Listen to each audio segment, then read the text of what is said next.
देखिए, आप लोगों को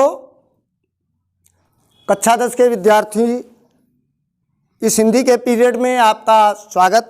आप लोगों को महादेवी वर्मा का जीवन परिचय हमने पहले बता दिया है। छायावाद की इस महाकवित्री महादेवी वर्मा जी ने हिमालय नामक जो शीर्षक लिखा, कविता लिखी, उसकी हम आप लोगों को आज व्याख्या बता रहे हैं। और आपके सिलेबस में केवल हिमालय ही है, वर्षा सुंदरी नहीं है। विद्यार्थी ये भी ध्यान दें, केवल हिमालय का अध्ययन हमको करना है। तो ये महादेवी वर्मा जी ने जो संध्या गीत है इनकी रचना, उसी से हिमालय नामक शीर्षक से ये अवतरित है, उद्धृत है। उनकी रचनाओं में से जो आधुनिक मीरा के नाम से जानी जाती हैं, इन्होंने हिमालय का वर्णन करते हुए महादेवी जी कहती हैं, हे चिर महान यह स्वर्ण रस छू श्वेत भाल, वर्षा जाती रंगीन हास, शैली बनता है इंद्रधनुष, पर मल मल मल जाता बतास, पर रागहीन तू हिमनिधान, नभ में गर्भित झुकता न शीस, पर अंक लिए हैं दीन छार, मन गल जाता नत विश्व देख, तन सह लेता है कुलिस भार, कितने मृदुल कितने कठिन प्राण। व्याख्या देखिएगा। अब इस हिमालय को संबोधित करते हुए महादेवी वर्मा जी कहती हैं कि हे हिमालय, हे चिर महान यह स्वर्ण रश्मि, तुम सदैव से महान हो। यह सूर्य की स्वर्णिम किरणें तुम्हारे श्वेत मस्तक को छू, श्वेत भाल, भाल मीन्स मस्तक, तुम्हारे श्वेत मस्तक को, स्वर्णिम मस्तक को, श्वेत मस्तक को जो बर्फ से आच्छादित है, उस पर पड़कर वर्षा जाती रंगीन हास, एक रंगीन हंसी को उत्पन्न कर देती है।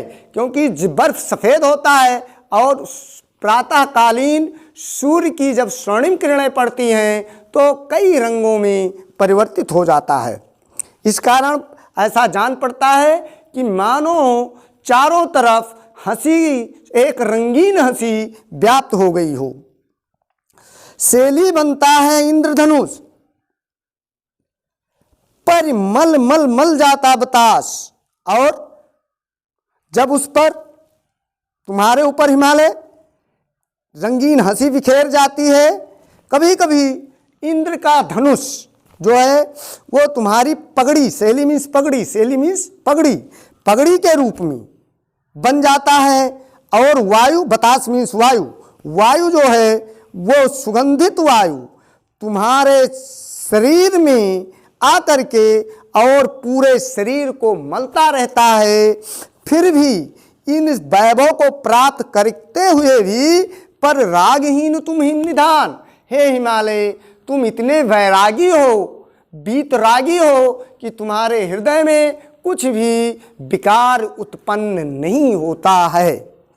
नभ में गर्वित झुकता न शीस, आकाश में तुम्हारा मस्तक स्वाभिमान के साथ हमेशा ऊंचा रहता है। पर अंक दिए हैं लिए हैं दीन छार, तुम्हारा शीश आकाश में अडिग रहता है, कभी किसी के सामने झुकता नहीं है। लेकिन तुम इतने दयाल हो, इतने मृदुल हो कि तुम्हारे गोद में, अंक मीन्स गोद, तुम्हारे गोद में, आप अपनी गोद में दीनहीन छार, राख, मिट्टी को भी लिए हो।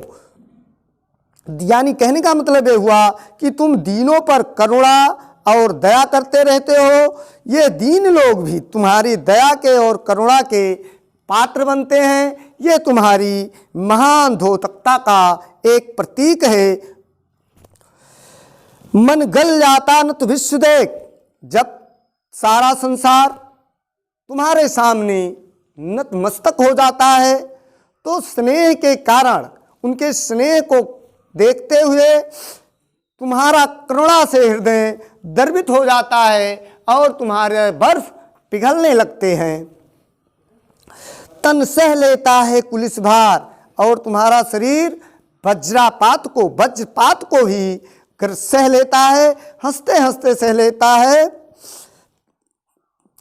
कितने मृदुल, कितने कठिन प्राण। ये सब होते हुए भी अरे हिमालय तुम कितने गुणकारी हो कि दोनों विरोधाभास, उधर हृदय द्रवित होकर वह निकलता है, उधर आप वज्रपात को सह लेते हैं। ये दोनों विरोधाभास स्थितियों में तुम समान बने रहते हो। सबसे बड़े तुम वीतरागी हो, सबसे बड़े बैरागी हो। अब आप लोग काव्य सौंदर्य पर ध्यान दें, पूरे में साहित्यिक खड़ी बोली नोट कर लीजिए। हिमालय के प्राकृतिक सौंदर्य का अभूतपूर्व वर्णन, शैली प्रतीकात्मक, रस जो है श्रृंगार रस, गुण माधुर्य गुण, और पूरे में अनुप्रास अलंकार है। आगे देखिएगा दूसरा पैसेज।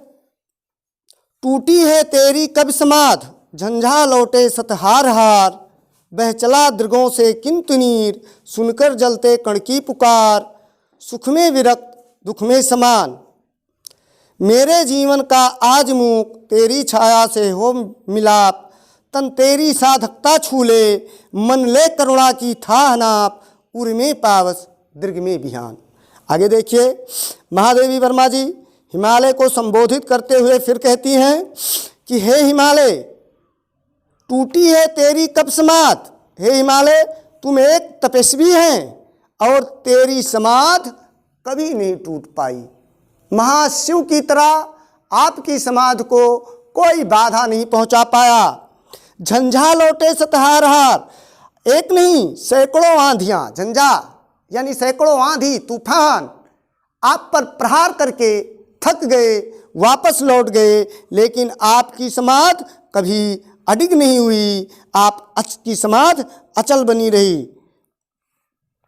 बह चला दृगों से किंतु नीर, लेकिन जहां पर अत्याधिक करुण हृदय वाला तुम्हारा हृदय धूप से जलते हुए लोगों की पुकार को सुन करके और द्रवित हो निकला, बह चला, सुनते बह चला दृगों से किंतु नीर, सुनकर जलते कण की पुकार। जब इस संसार का एक एक कण धूप से तप कर जलने लगा तो आपका हृदय द्रवित हुआ और फिर आपने का हृदय द्रवित होकर के आंसुओं के रूप में बहने लगा। दुख में सुख में विरक्त दुख में समान, आप पर चाहे सुख आए तो आपने उसमें विरक्ति को अपनाया और दुख पड़ा तो दुख और सुख दोनों में आप समान रूप से बने रहे। मेरी अब यहाँ पर महादेवी वर्मा जी, आप ध्यान दें बच्चों, यहाँ पर महादेवी वर्मा जी पूरी तरह से रहस्यवादी हो रही हैं और हिमालय की साधनता से, हिमालय की महानता से, उसकी साधना से अपने को साधने का प्रयास करते हुए कहती हैं, मेरे जीवन की आज मूक, तेरी छाया से हो मिलाप। हे हिमालय, मेरी ये कामना है, मेरी ये इच्छा है कि तुम्हारी जो मौन स्मृत छाया है, आज मेरा मिलान उसमें हो जाए, तन तेरी साधकता छू ले और मैं तुझ में एकाकार हो जाऊं। मेरी यह इच्छा है कि ये मेरा शरीर, तन्वीन शरीर, ये मेरा शरीर तुम्हारी साधना को छू ले, तन ले करुणा की, मन ले करुणा की था नाप, और ये मेरा मन, ये मेरा हृदय तुम्हारी करुणा की, तुम्हारी गहराई की था को नाप ले, जान जाए। कहने का मतलब ये हुआ, अर्थात मैं भी तेरे समान साधिका योम करुण हृदय वाली बन जाऊं, मैं भी साधक बन जाऊं और करुण हृदय वाली बन जाऊं। महादेवी जी की यही कामना है। उर्मे पावस दीर्घ में बिहान, और मेरे हृदय जो है वो करुणा में से परिपूर्ण हो जाएं, मैं भी दूसरों के दुख को देखकर करुणा से प्रभावित हो जाऊं, करुणा से मेरा हृदय भर आए और प्रफुल्लता पूर्वक मैं भी दुख को सहने की सक्षम बन जाऊं। अब आप इसके काव्यगत सौंदर्य को देखिएगा। कवित्री यहाँ हिमालय के महान गुणों में अपने आप को सजोना चाहती हैं, मिलाना चाहती हैं। कवित्री मन का संसार के कष्टों को देखकर व्याकुल होने के लिए हिमालय जैसे गहराई में जाना चाहती हैं।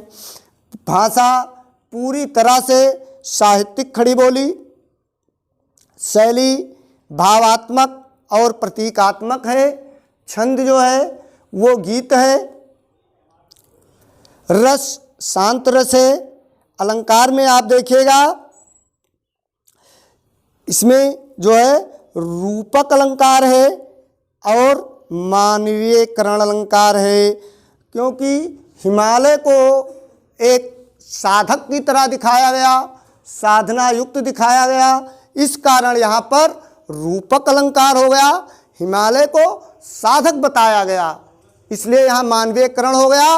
और महादेवी वर्मा जी उसमें करुणा को समाधस्थ कर देने के कारण इसमें रूपक अलंकार हो गया, इसलिए इसमें रूपक और जो है मानवीयकरण अलंकार हुआ। धन्यवाद।